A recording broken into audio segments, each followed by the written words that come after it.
Hi అండి, Hema poultry Chittoor. ఈరోజు ఏమని చూసినారంటే కోడి పిల్లలన్నీ కట్ చేసి చనిపోయినవన్నీ కట్ చేసి చూస్తూ ఉన్నారు.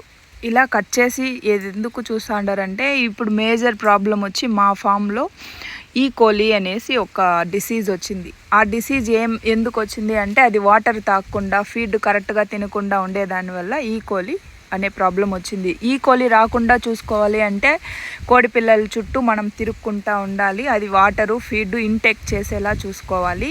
పైప్ లైన్ వచ్చి 15 days వన్స్ H2O2 పోసి మనం క్లీన్ చేసుకుంటూ ఉండాలి.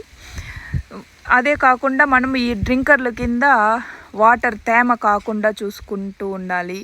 దీంట్లో వీళ్ళు ప్రతిరోజు చనిపోయిన వాటిని చూపించి ఈ లివర్ ఇంకే ప్రాబ్లము ఏ డిసీజ్ వచ్చింది దాని నుంచి మనం ఎట్లా బాగా చూసుకోవాలి అనేది చూస్తూ ఉంటాము. ఓకే అండి, థ్యాంక్ యూ. మన ఛానల్ని సబ్స్క్రైబ్ చేసుకోండి, షేర్ చేయండి.